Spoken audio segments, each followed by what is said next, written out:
Patapang ka lang kasi ano ba na makikira ka lang mga lupa mo. Nakakaya ka.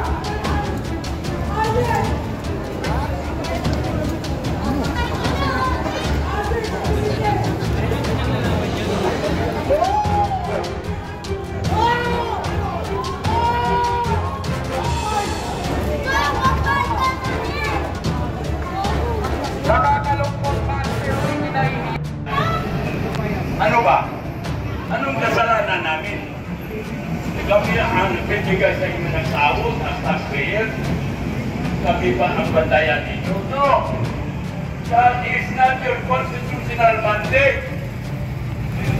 Dapat para sa pamilya ninyo yan. Ano? Dumating na yung birthday. So, mga kababayan, maraming salamat. Ayaw ko sana na masabi ito. Pasensya na kayo. Kasama ninyo ako sa suot ninyo ngayon. Kasama ninyo ako sa inyong kagustuhan na mangyari sa taong bayan, sa kapakanan at sa pagmahal ng ating bayan. Maraming salamat. Thank you. Take care. God bless us all. Maraming salamat kay Retired Colonel Kuntabay. Mahigit 30 taon na naglingkod po siya bilang opisyal ng Philippine National Police. Naging investigador po yan sa mga malalaking krimen. Kaya saludo tayo kay General o kay Colonel Kuntabay, representing the military and retired police officers and personnel. Mga kababayan, nag-break muna tayo pansamantala sapagkat mga alas 2 ng hapon ngayon, darating po ang mga manggagawa at iba pang sektor ng ating lipunan na makikipagkaisa upang magkaroon tayo ng panawagan na siyang sumasalamin sa dapat at nararapat na panawagan ng mamamayang Pilipino. Ang punong salaring kriminal kung bakit lumaganap ang pandarambong at pangungurakot si Marcos. Siya po ang pumipirma ng budget for 3 years. Walang Saldico at walang Martin Romualdez kung walang Marcos Jr. Walang Lisa Araneta at Martin Araneta at Sandro Marcos na mga magnanakaw according to revelations of Saldico kung hindi nila inaabuso ang poder ni Marcos bilang presidente. Ang tawag po dyan ay respondeat superior. Command responsibility po ang tawag dyan. Kaya hindi pwede na si Marcos ay maglaro na inosente. He is not innocent. Marcos is the chief architect of the monumental restoration of plunder and corruption in government. Yan po ang kanyang pananagutan. The authority of the President extends to Martin Romualdez and to Saldico. Kaya naging posible po ang pagnanakaw. Ang tawag dyan ay conspiracy. Si Marcos ang chief architect ng conspiracy na ito. Si Martin ang kanyang co-conspirator.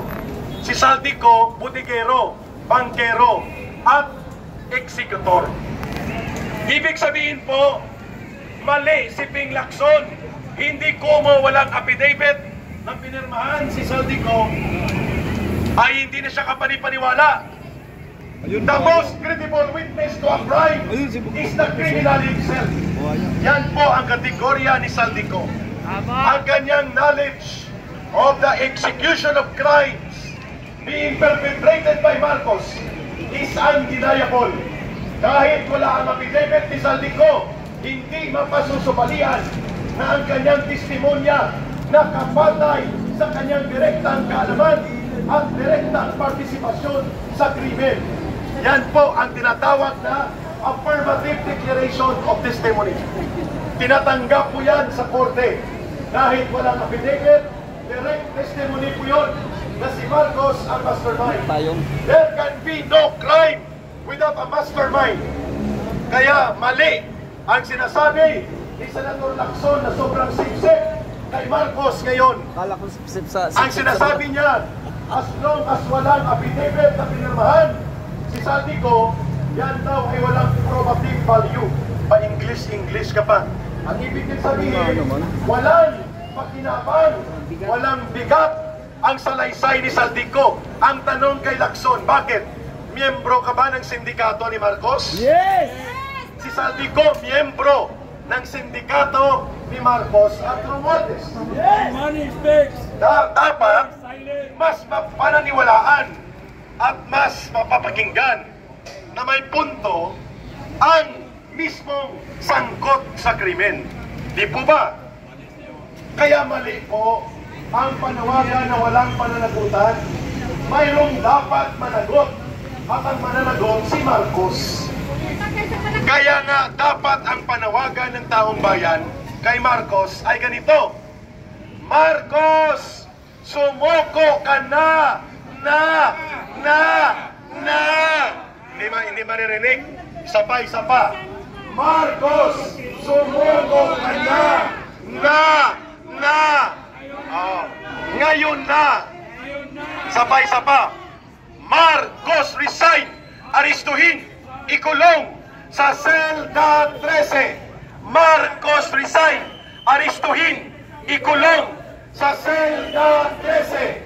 Marcos resign, aristuhin, ikulong sa selda 13 ang anumang involvement ni Lisa Araneta Marcos, ni Martin Araneta alias Mike Alpa at sino paman na mga involved sa sindikato ni Marcos. Lahat ng ito mawawala kung mawawala din si Marcos bilang presidente. Malinaw po yun. Yan ang panawagan ng taong bayan. Hindi pwede na ang pananagutan ay abstrakto. Ang accountability must have a concrete goal. It cannot be abstract. Anong uri ng panawagang pananagutan pero ayaw niyong tumpukin na si Marcos ang mastermind? Malinaw po yun. Hindi pwede na ang krimen ay walang mastermind. Yes! Yan ang ibig nating sabihin. Kaya, samahan niyo si Ka-Eric sa panawagan ng bayan. Marcos, sumuko ka na! Hindi maririnig? Samahan si Ka-Eric. Marcos, sumuko ka na! Marcos, sumuko ka na! Ngayon na! Marcos, resign, aristuhin, ikulong sa selda 13.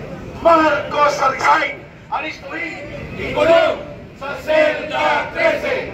Marcos, resign, aristuhin, ikulong sa selda 13. Ayun, mga alas 2 po, mas marami ang darating sapagkat tayo ay magiging 3,000 kasama ang 4,000 na pulis, magiging 7,000 tayo. Okay! Pinilang pati yung pulis. Kasama naman. Nandito. Kasama natin ang mga pulis, audience natin yan. Sila ngayon ay kasama ng mamamayan. Kaya ang panawagan ng tao, ang bayan, ngayon ay lumalaban. Ang tao, ang bayan, ngayon ay lumalaban. Ang tao, ang bayan, ngayon ay lumalaban. Ayos. So, sa gusto pang magsalita, lumapit po kayo dito kay Ka-Eric.